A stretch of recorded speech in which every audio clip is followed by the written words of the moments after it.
these cliches? My parents' favorite, children should be seen and not heard. The harder you work, the luckier you get. Don't reinvent the wheel. If it weren't for bad luck, I'd have no luck. You are what you eat. Knowledge is power. You never go wrong by being kind.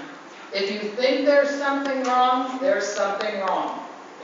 Absence makes the heart grow fonder. Time heals all wounds.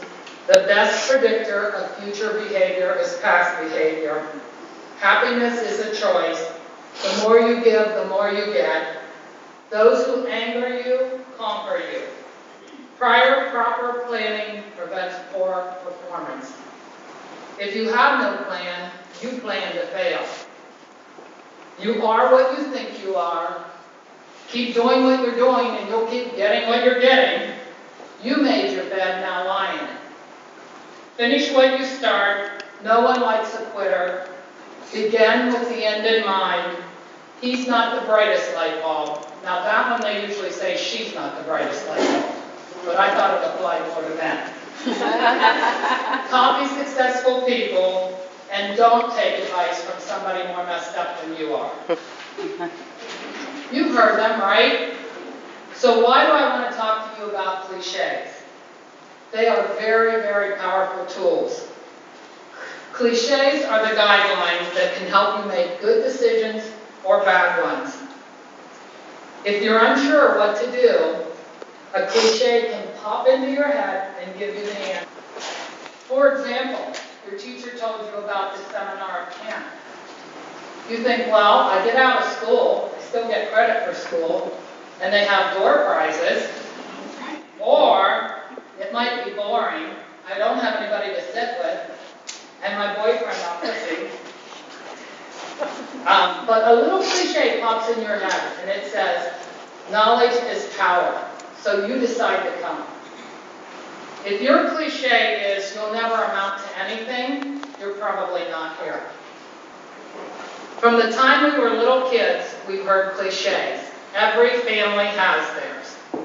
Some families say, the harder you work, the luckier you get. Think about how being fed that statement, a child's belief system, and positive work ethics and good habits occur. Being unproductive and lazy is probably not even an option if your parents taught you the harder you work, the luckier you'll get. Who doesn't want to be lucky? My family said, if it weren't for bad luck, we'd have no luck. If something bad's going to happen, it's going to happen to us. And look on the bright side, it can't get any worse.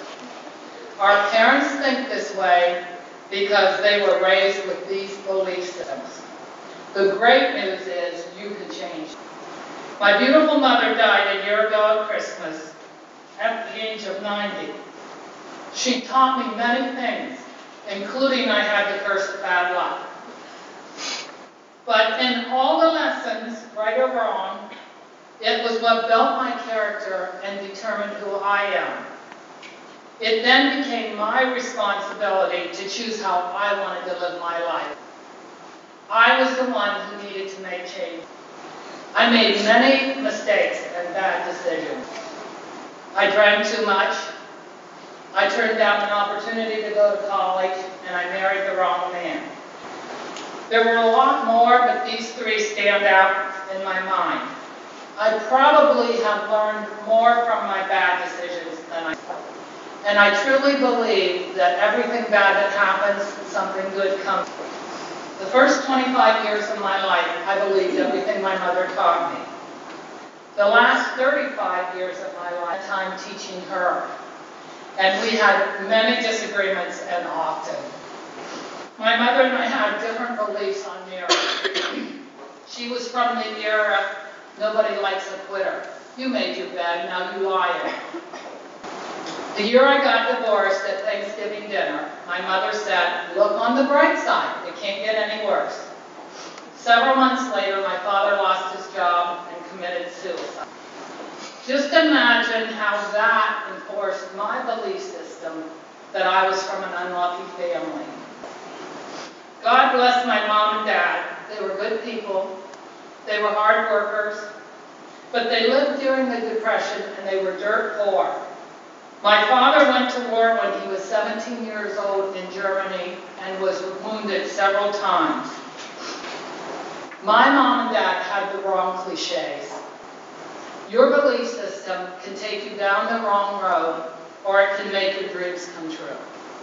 So how did I change? You know, change is never easy, or change makes the world go round. I was a single mother with 2 young boys, waiting tables, and not really making enough money to support them very well.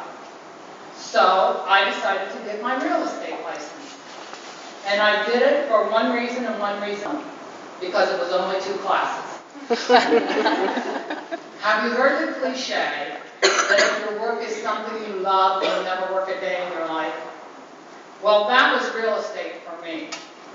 But not until after I had tried being an assistant manager of a restaurant, being a barber, and going back to school.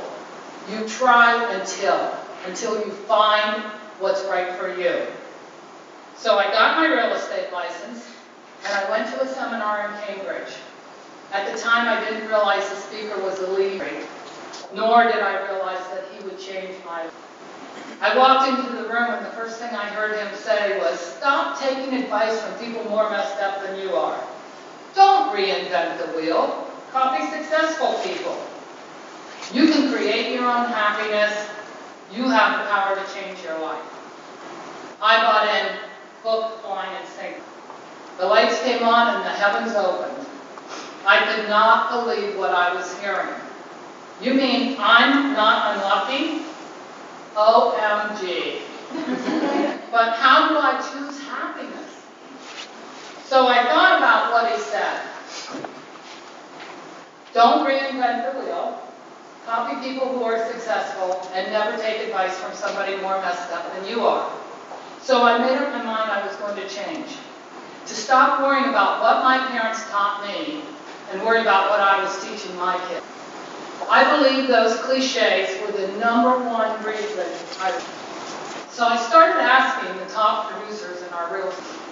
And I realized that I learned a lot more by asking questions and listening than I did by talking. I started going to seminars, there was no internet then, and listening to tapes, and they were cassettes, and copying successful people. So don't reinvent the wheel. The biggest change I made was I quit hanging out with the realtors in my office that weren't selling any real estate. Now they were always available to give you advice or to go to lunch. But I quit taking advice from people more messed up than I was. And they were good people. I just didn't spend any time with them anymore. After my divorce, I knew I would not marry the same type of man. I kissed a lot of frogs before I found my Prince Charming. I married my husband Bob, and we had 2 more children. Remember I said I was drinking too much? One day, early in our marriage, Bob said, "If you don't quit drinking, we're not going to make it." And so I quit drinking. Now there was a lot of stuff in between him and me. So the people that I was drinking with, they didn't want me to quit drinking. And the people who wanted me to quit drinking weren't drinkers. So I copied them. Next to marrying my husband Bob, not drinking was the most successful. When I was asked to speak to you, I initially said no. I don't like getting up in front of crowds. It's scary. But very quickly, I remembered a cliche, the more you give, the more you get. I feel an obligation to give back, to help make your journey to success shorter than mine by sharing my struggles and my successes. You see, today is not about me or the other speakers who are here. Today is about you and the fact that you're here. Decide what success means to you and make small changes. I used to think success was being the #1 realtor in Tuscarawas and doing better than the men who own companies and making lots of money.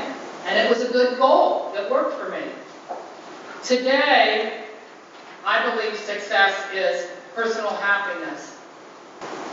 When you decide what success is to you, Copy people who have the success you want. Don't reinvent the wheel. And for goodness sakes, never take advice from people more messed up than you are. Thank you.